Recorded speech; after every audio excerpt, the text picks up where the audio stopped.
The following program is intended for mature audiences.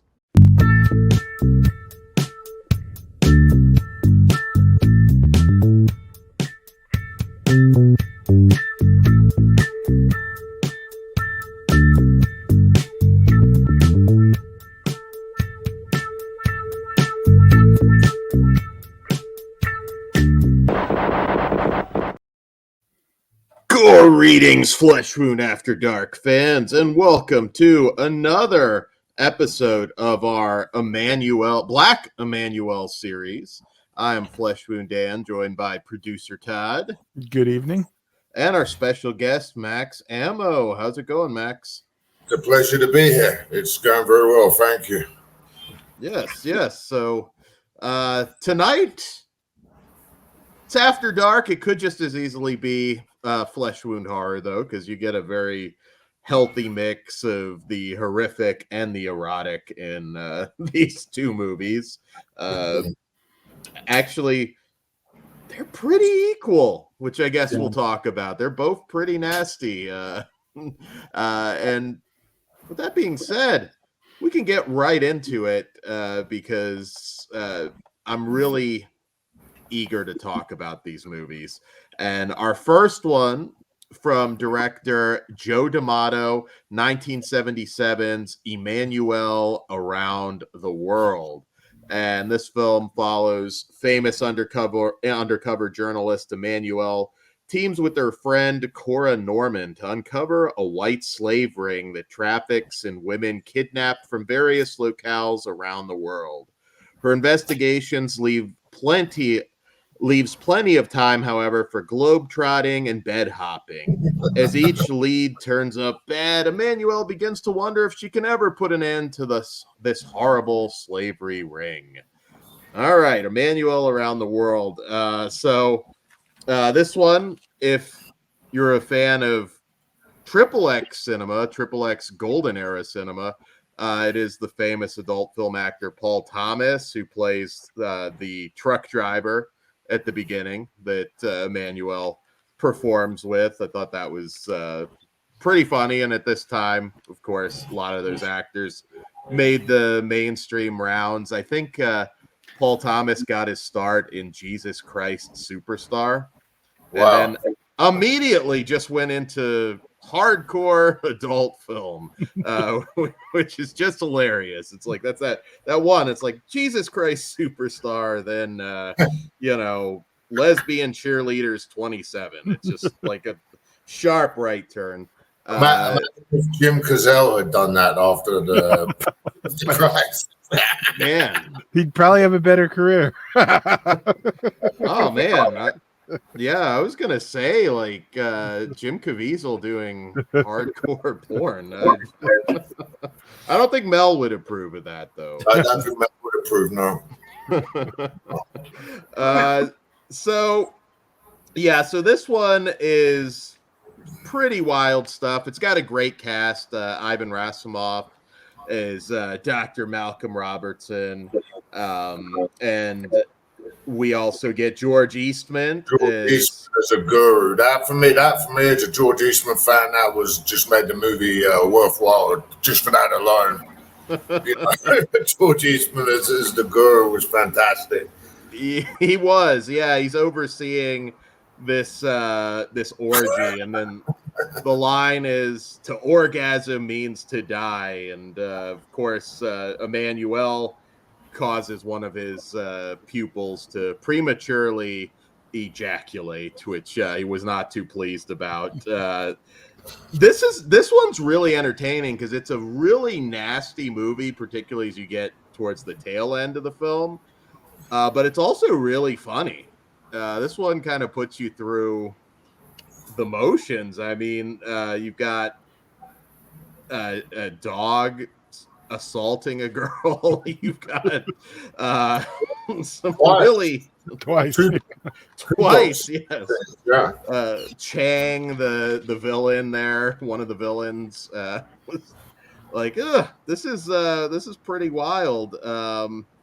And of course, you have the deformed villain played by Craig Hill, who is it's so offensive for a lot of people going into this one now. I can imagine what they think, because like the assault scene always ends with them enjoying it, which now is like, wow, I know that's not going to go over well.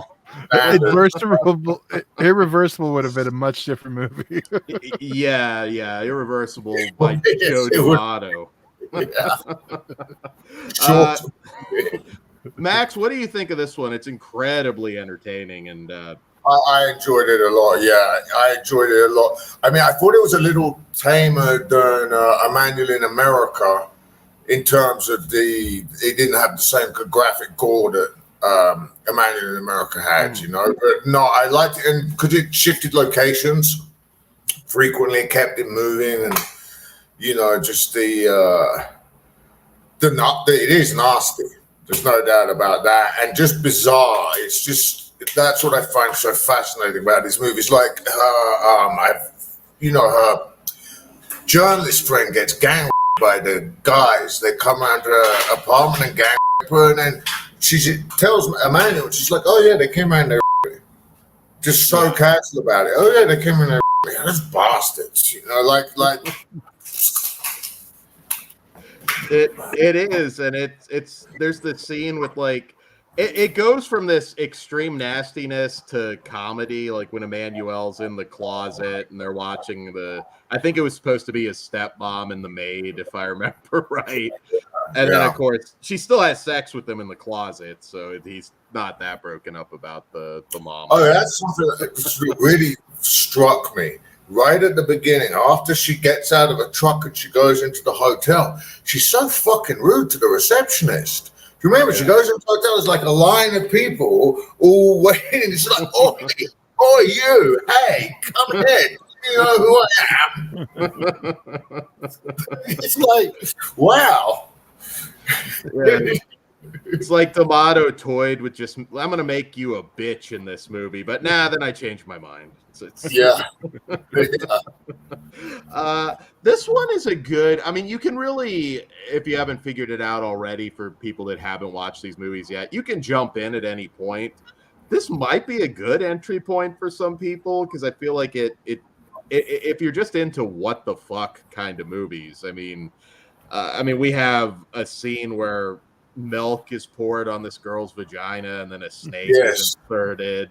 Yeah, I'm pretty sure that it's not true. The guy goes, reptiles find milk irresistible. Like, I have a few friends, I never heard this, you know.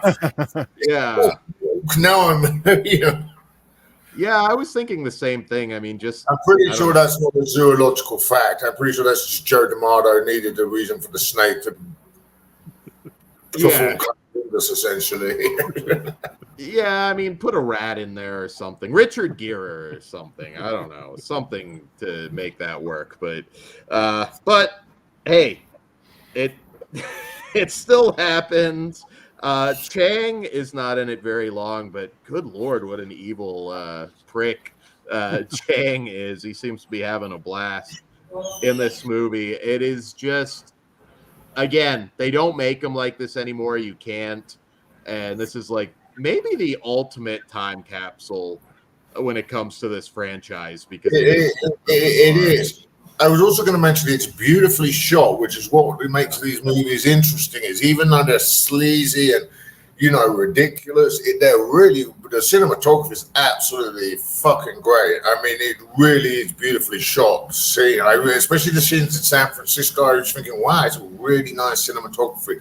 Especially as they probably did not have permission to shoot, so they were probably like setting stuff up and looking out for the police while they were shooting it, you know. And still, they've got these great shots. They did, and of course, Karen Schubert's also in this, and she's another one. She was kind of becoming a legit star, but she was one of the first mainstream actresses that did turn to hardcore in the 80s. Several did, but she was, I think, one of, if not the first to do that. And there was something about this one. It just hits a lot of chords. There's some, as you go along, some people may be a little bit bored because they're just more on the erotic side, but I think this gives you a little bit of everything. In fact, Yeah, Todd, I gotta ask you, is this one of your favorites? Because I would kind of put this near the top of what I would. Yeah, consider my three favorite are the trilogy we have of America Around the World and, well, the one we have coming up next. Yeah. I mean, because those, there's no way you can argue about it. Those three are like follow-ups. They go in order. Like all the other ones, like you can kind of jump around, but those like feel like a trilogy, and you kind of gotta. There is know a little continuity. I noticed the same actor plays the her newspaper editor in all the movies. Yeah. It's the same guy playing the editor. You know. It's funny with some of these films. It's like at some point, it's like they kind of run out of plot, then it just ends. Because you mentioned the scene towards the end where the bums like are assaulting her at like gunpoint. Oh yeah. And then it's just like, okay, I got the evidence I need. Roll credits. Like, it's a very. It's so happy about banging the fishing crew at the end, including the captain. He's like old. He's like old guy. The ship's captain at the end when she's just going to do the whole crew. Remember they say, well, you know the prices for a ticket to LA? She just opens her jacket up and goes, I could pay it. And they're all closing in on her as well. You know, like these men are all closing in on her, and that's how the movie ends. Yeah. I think that was Emmanuel and the White Slave Trade. The ending to that one, I believe. Oh, was it? Yeah, it's hard to keep them together, though. Yeah. Watched them all over the last 2 days, sir. Yeah. But we will be talking that one, which is also really good, but spoiler alert. Yeah, this one was literally, though, a very similar ending, though, because, again, it's just the bums, then I got my evidence, roll credits. You don't even really get to see comeuppance for the villains so much, because it's just like... it was also a different time. I mean, and the way these movies are watched, because... you just went, this is still the era you went to the theater. You didn't have the times, like, it was still kind of a free for all. Yeah. So, and people would just stay get their pleasure and move on. So that's why I felt like a lot of these were like segmented. So like, okay, I can go now. Yeah. You got, watch the hot lesbians and stay for the B. It's just, we'll give you a little bit of everything. No, but second scene was very graphic. But I actually had a fake. I've never seen because I've seen if we watch a lot of these movies, I've seen quite a lot of simulated. Yeah. It just happens, like Bruno Mattei's SS Girls and a lot of it. But in that one, they actually have a fake penis. Yeah. Like, which I've never seen before. Then go as far as to actually have the fake penis to. Yeah. A little more graphic than it normally is, Yeah, it's like, Spot, we're gonna have to take a cast of your there. Just stay still. We'll put the Animal Planet on to keep you busy. This is just a must-see cult movie. Again, if you're keeping track here, you can jump in. This one's near the top of my list too, just because it hits everything you need, from the erotic to the gruesome to quite frankly hilarious. As long as you're not easily offended, and if you were, I don't know why you'd be watching our show. So I'm gonna assume you're not. So, just to run down the extras on this one real quick, we get Around the World with Emmanuelle, which Stephen Thrower, the great film scholar, writes. It clocks in at 31 minutes.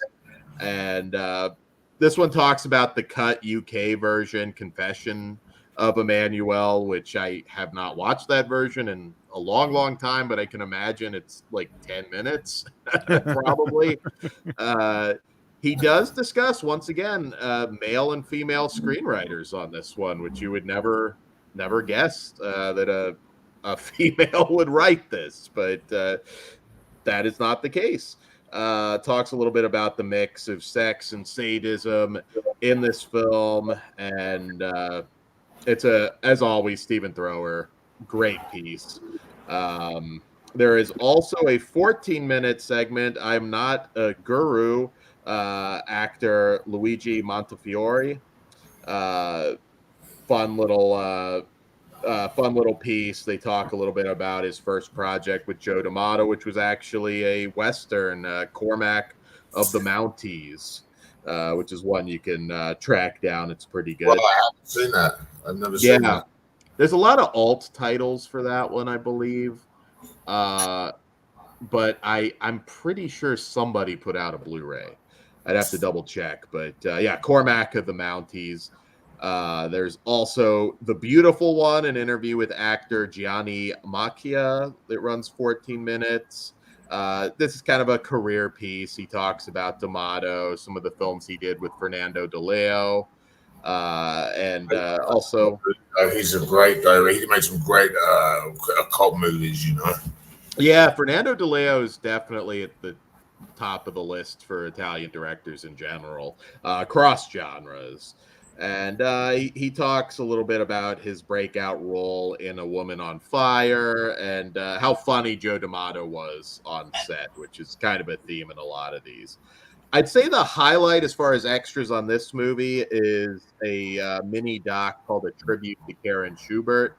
It runs 19 minutes, and it kind of talks about her nearly becoming a legit star, kind of being on the verge of that for a little while. And then being one of the first mainstream actresses, as I had said, that turned to adult films in the 80s. Really, really good. Talks about the advent of video killing her career, essentially, and some of her failed attempts at comebacks, working with Rocco Siffredi and John Holmes. Nice piece. They couldn't get Karen Schubert, who is still alive, to appear, but they say she's happy and healthy in Rome. So good to have a happy ending to that one, because it's kind of a sad story somewhat. Yeah. So Emmanuelle Around the World, what do you gentlemen rate this one? This is a high one for me. I'm 4.5. I'm like almost at a 5. I mean, you might sway me before we're to the end, but how about you, Max? If I gave Emmanuelle in America like 4.5, I would give this one a 4. Just underneath Emmanuelle in America, because I'm a horror fan, and I was blown away by the level of horror in Emmanuelle in America. Yeah, but this one so much to enjoy. Like George Eastman, if you're a George Eastman fan, which you should be, I mean, it's just fantastic. Whatever he does, as the guru, he was just great. He was really just very entertaining guy. He could play all sorts of different things. And I first saw him in Rabid Dog, which I believe is his first movie, Rabid Dogs, and that movie just blew me away the first time I saw it. Him in that movie, he's so, just evil and sleazy and machismo and just great. Yeah, you can't beat George Eastman. He's one of the legends I would love to really meet, because he is still alive. He's in his late 70s or 80s, but I mean, out of all of the guys who are still alive, him and Massimo Vanni, those are two of the guys I would just love to meet. Because I mean, I know him from all the post-apocalyptics too. When he's the one in The New Barbarians, that's my favorite role of his. He's the one. He's one of his deeper roles, because there's the one scene in that movie where he was relaxing, smoking a joint. Yeah, in New Barbarians, and listening to music, and it's like really strange compared to his character. The rest of the time, it's crazy, and he's like, "Oh yeah, I'm taking." Yeah, that character's just something else. I mean, he rapes the hero, which you never see in a Hollywood action movie. You remember, he gets scorpion, and literally ties him up and. Yeah, you can just go down. anything about, nobody says anything about it again. Fred Williamson helps him up and exchange a look like we're never speaking this again. Yeah, you can just go down his IMDb and it's all worth watching. He always put in a great performance. And honestly, this movie for me is a 5. If you're going through our reviews on this, obviously I recommend them all, but I would specifically recommend this even if you're not big into, sexploitation. There's still a lot to like here. There really is. It's funny, it's gory, it's nasty. It hits pretty perfect on all those fronts. So see, and everything you just said is exactly what I described about our last one in America too. Yeah, and we still have a lot of gore and sleaze to go. Yeah. So, all right. So our next film, which is probably by far the best known, at least as far as the horror community is concerned, and that is also from 1977. Director Joe D'Amato's Emmanuelle and the Last Cannibals.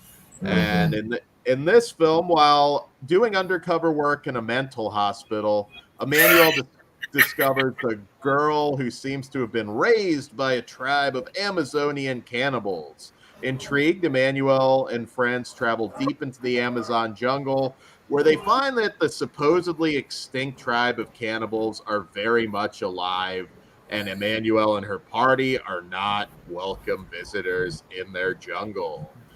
So what did you think of this one, Max? Well, this one is the one that I've seen the most times. I've seen this movie many times. I can also say it's in my top 10 favorite Grindhouse movies of all time. I just absolutely fucking love this movie. It's so unique in the blend of horror and erotica. Even compared to the other ones, because it's so much more horror and it's just so batshit crazy. Like at the beginning when she's in the mental hospital and she just flips the girl who's tied to the bed, the savage girl, and just starts playing with her pussy while she's asking her questions. And the girl's tied to a bed. She can't do anything about it. It's like literally sexually assaulting her, right? Then she takes photos of her while she's pulled her skirt up. And then what I love is the hypocrisy when she's talking to her editor a little bit later. The editor goes, "Oh, the nurse will be okay, but she's going to lose her breast." And Amanda goes, "Well, she was a known homosexual who was forcing herself on the cannibal girl." Yeah, she does the same thing. I just sex myself. It's just so. It's just funny because it's written by a man. Emmanuelle does give a little bit of kind of feminist. She's made a bit of a feminist, but she's not. She's like a total predator. She's quite evil. In fact, one of the things I forgot to say, which just cracked me up in Emmanuelle in America, is if you remember when she takes the photos of the women being tortured, right? The doctor tells her she's hallucinating, so she believes she's hallucinating, and all the photos are rubbish. She doesn't have any evidence. Then when she finds out it's all real, she's like, "Oh yeah, I can't believe it! It's amazing. My photos are real. This is fantastic." Despite the fact that means that she's just literally really seen a woman being tortured to death, as opposed to it, and she's so happy about it. And no point is to say, "Oh, those poor women that I photographed." I've got the story. This is amazing. And she's kissing people on the cheek, and just that's it. It's just funny, Like her moral compass just spins. And this is obviously, as you would expect, the goriest of the Black Emmanuelle. Well, of the other Emmanuelle films too. I don't think a nun was ever had her titty cut off in the Sylvia Crystal movies. No, it's very. I'm aware. This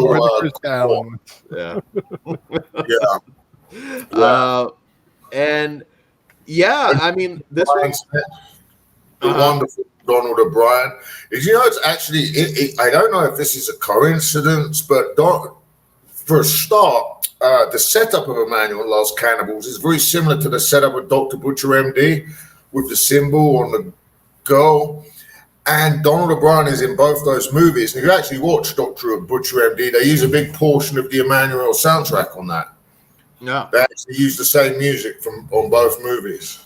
Yeah, Severin just announced a 4K of Dr. Butcher MD, actually. Which Oh, fantastic. Very excited about. It's a great movie.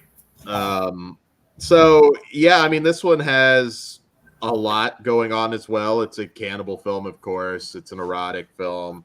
I guess we can also put it in the nunsploitation genre as well. We've got the great Nico Fidenko score, which he always hits a home run. I love the score. Yeah, he's amazing. And we also get the beautiful Monica Zanchi in this one, who I'll talk about a little bit more in a little bit, but she was also a fixture in these movies for a little bit. Very attractive. There's that hilarious scene where she's just frolicking with Emmanuelle in the ocean while this random chimpanzee starts the smoking chimpanzee. Yeah, just smoking, watching them stealing their shit. These movies were always a little bit random once again, because this one definitely like slows down to where it's like, we're not ready for you to be disemboweled yet, so let's just throw a chimpanzee in here and give them something to keep them busy. It has a great climax as well. I really like the climax when she pretends to be the goddess and that whole thing. That's actually, it's really clever and it's shot really well. And I mean, it actually has genuine tension. Mm-hmm. You know, despite the sleaze, it's very coherent for a Joe D'Amato film, you know. Mm-hmm. Like the ending is very rounded and coherent, like a real movie ending, you know. It's not all Joe D'Amato's films end quite as tidily, you know. Yeah. It's once the horror kicks in, it's very much a horror movie. I mean, the nun being murdered is insanely graphic. Yeah, I mean, her tip being cut off, disemboweled, decapitated. Like it's like, oh wow. Like I can imagine people that discovered this at first on Cinemax back in the day. It's like, man, this is a little bit more than I was expecting on the violence. The gore looked worse. When you used to see it on VHS rips, the gore looked more gory because of the poor quality picture. You couldn't see the, like the effects as much. Like I saw Dr. Butcher MD on a copy of a copy of a copy because it was banned on the UK, and it looked like a fucking snuff movie. Like it literally looked like a snuff movie because the picture's so bad anyway, you know? Yeah.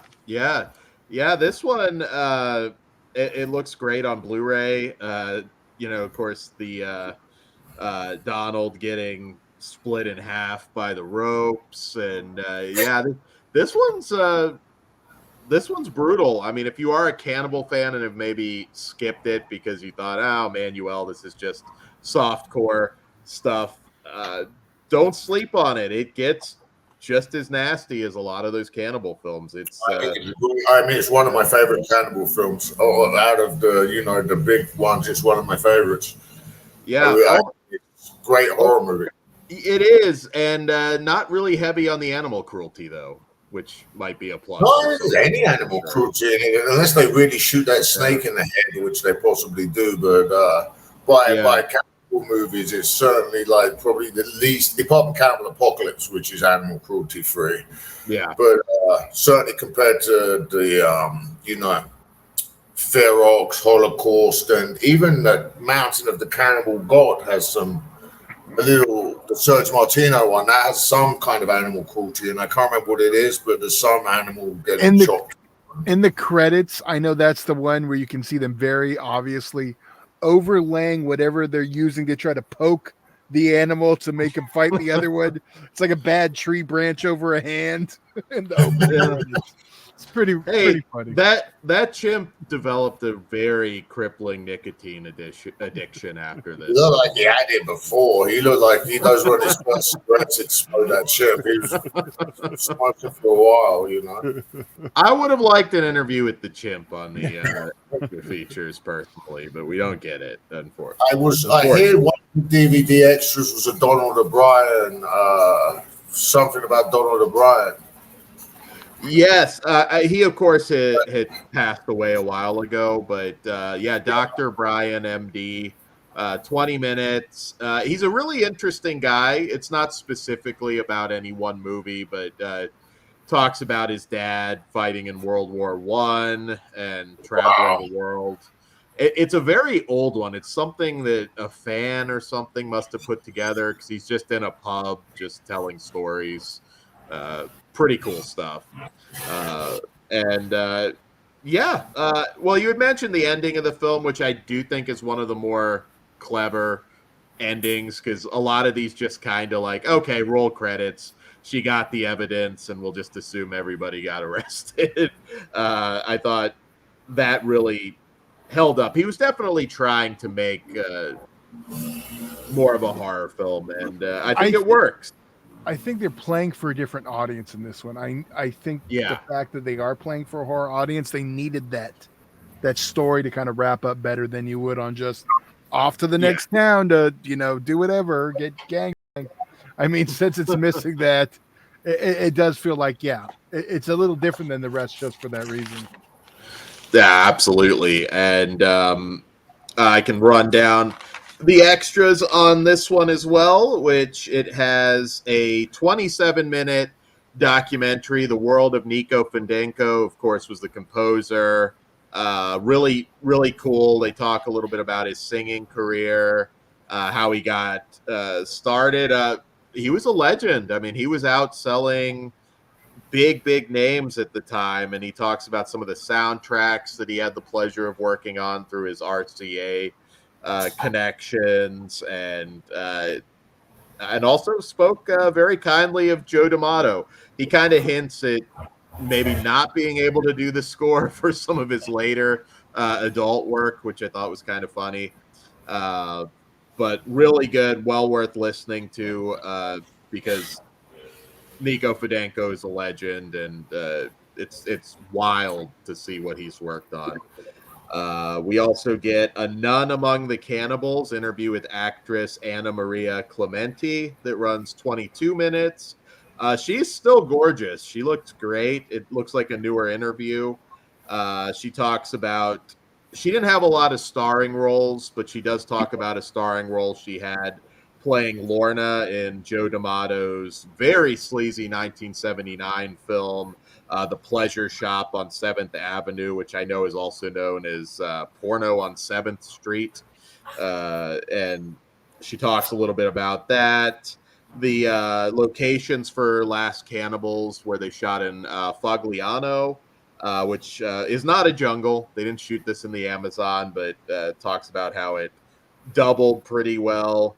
And she also seemed to be a little bit scarred from her disembowelment scene and how she's kind of blocked it from her memory. She talks about having her breast mold made. Definitely, definitely somebody who I think would rather, maybe doesn't look too fondly on this movie, but she at least had a sense of humor about it. She's actually currently a casting agent, so she's still in the industry, and she has a good story about meeting Robert De Niro in New York City while shooting Pleasure Shop on 7th Avenue, which was pretty funny and pretty cool. So what else do we have? We have the Donald O'Brien piece. We also have From Switzerland to Mato Grosso, an interview with actress Monica Zanchi, which runs 19 minutes. And this is a pretty cool mini doc as well. She talks about her upbringing in Switzerland and moving to Italy pretty early on in her life, hitchhiking all over Europe for 5 years, and lots of crazy stories. She's was a wild lady back in her time, sneaking into hotels. She talks about having a fling with Franco Nero. And this one was a lot of fun, a lot of fun. And our last extra for this specific movie, Dressed to Eat, an interview with costume designer Silvana Scandariato, that runs 18 minutes. And this is another good one. Talks about her long-term work with Joe D'Amato and all the penny pinching and having to lend her own clothes sometimes to actresses to make it work. And that closes out the extras. If you And guys haven't noticed, I do go want ahead. to point out that is a new extra specifically for this disc, because if those do know, and if you already own the other Emmanuel and the Last Cannibals that Severin put out, everything was ported over. There is one feature missing from this, but it's actually on disc 1. The audio interview with Laura Gemser is on the black first disc in the set. But so everything's been ported over from the old Blu-ray, just so you guys know. There you go. So Emmanuelle and the Last Cannibals, what do you guys rate? Oh, and I should also throw out there Stephen Thrower commentary as well on this one, which he's probably as good as they come when it comes to commentaries about this. He talks some of the New York-based Italian horror films, which of course there were a lot of great ones. Talks Joe D'Amato doing sometimes 6 films a year under different names, and his debut film, which was again several different names. Huh? I thought Joe D'Amato's debut was Death Smiles on the Murderer. That's a great film, and he does talk about that because that one was so good. Joe D'Amato used his real name. He was so proud of Death Smiles on a Murderer with Klaus Kinski that he used his real name, which was almost unheard of. I don't think Joe D'Amato was ashamed of anything he did by any means, but was it not his first movie, Death Smiles on a Murderer? I thought that was his first.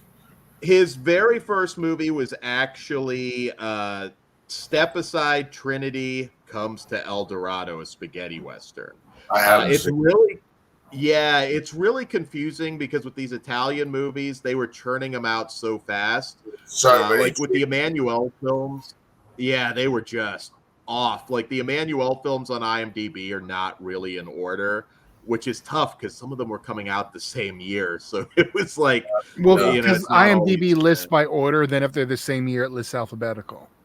Yeah, and if they had a VHS release in X area and maybe one they made before didn't come out until 2 years later. Yeah, so there's a lot of confusion there. I do believe this Blu-ray set, at least so far, kind of keeps them in order, or at least they try to. They have been thus far. Yeah.